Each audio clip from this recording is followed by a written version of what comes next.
एक बार की बात है, एक ज्ञान के प्यासे इंसान का नाम आइजैक न्यूटन था।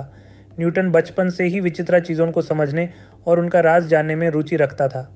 एक दिन न्यूटन एक पेड़ के नीचे बैठा था और सोच रहा था। अचानक से एक सेब उसके सिर पर गिरा। यही वो पल था जब न्यूटन ने सोचा, ये सेब नीचे क्यों गिरा, ऊपर क्यों नहीं गया। उसने इस राज को जानने का फैसला किया। न्यूटन ने देखा कि हर चीज़ जो हमारे आसपास है, ज़मीन पर क्यों गिरती है। उसने इस बारे में सोचना शुरू किया और कई एक्सपेरिमेंट्स किए। उसने पाया कि ज़मीन हर चीज़ को अपनी ओर खींचती है।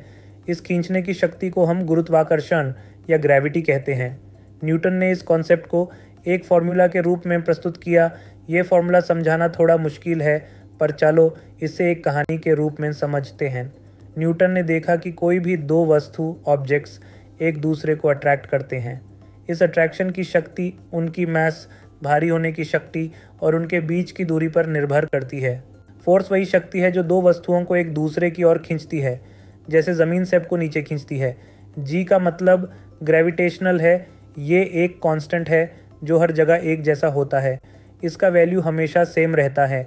m1 और m2 मासेस ये दोनों वस्तुओं की मास को दर्शाते हैं, जैसे एक सेब और ज़मीन। r का मतलब डिस्टेंस है। ये उन दोनों वस्तुओं के बीच की दूरी है, जैसे सेब और ज़मीन के बीच की दूरी।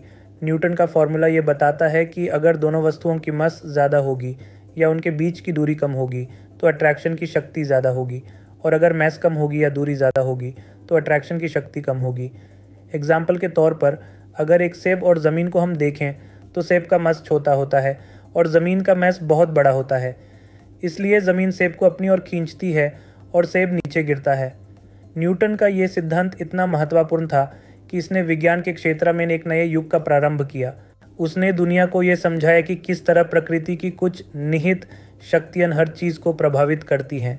इसने हमारे यूनिवर्स को समझने में मदद की और हमारे आसपास के दुनिया का एक नया नज़रिया दिया। और इसी तरह एक सेब के ज़मीन पर गिरने से न्यूटन ने एक ऐसा रहस्य खोला जो आज तक विज्ञान की दुनिया में चमत्कारिक है। ये कहानी सिर्फ एक सेब की नहीं, बल्कि उस ज्ञान और जिज्ञासा की है जो हम सबके अंदर होनी चाहिए, ताकि हम भी नए नए राज जान सकें और दुनिया को समझ सकें।